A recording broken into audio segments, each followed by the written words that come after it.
Posibleng lumakas pa ang bagyong Mirasol habang nananalasa sa Northern Luzon. Samantala, naging bagyo na ang Low Pressure Area o LPA sa labas ng Philippine Area of Responsibility.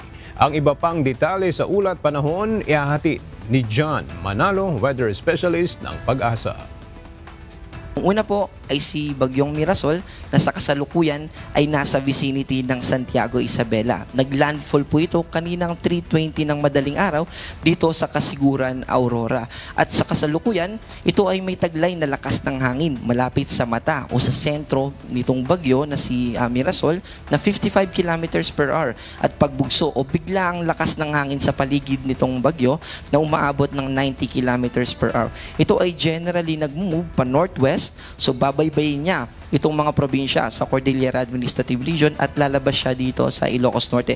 Pero mamaya ay mas ipapakita natin yung forecast track natin patungkol dito kay Bagyong Mirasol. Dahil sa epekto nitong si Bagyong Mirasol, meron tayong mga nakataas na tropical cyclone signal number 1 na ipapakita din natin sa susunod. Bukod dito kay Bagyong Mirasol ay yung southwest monsoon ay nakakaapekto rin sa malaking bahagi ng ating bansa.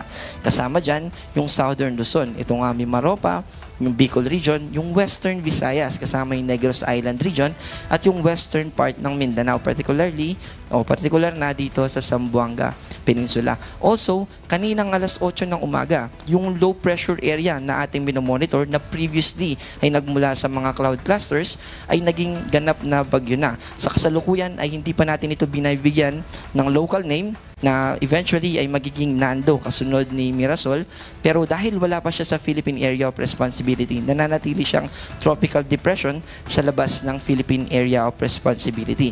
At mamaya ay magbibigay tayo ng oras para i-explain ano naman yung magiging track nitong paparating na bagyo.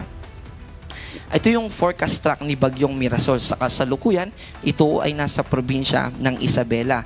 At kung mapapansinin natin yung kanyang forecast track, babaybayin niya yung ilang probinsya sa Cordillera Administrative Region at lalabas siya dito sa Ilocos Norte mamayang gabi. At magpapatuloy pa yung kanyang paggalaw pa northwest in general. And by the way, ito ay mas lalakas pa pagdating niya dito sa Ilocos Norte. So from tropical depression, ito ay magde-develop pa into tropical storm. And then yung paggalaw niya na patuloy papalayo sa ating bansa ay bali Thursday ng afternoon or umaga, 8 a.m. ng bukas ay nasa labas na ito ng Philippine Area of Responsibility at magpapatuloy siya pa northwest papunta sa southern portion ng China.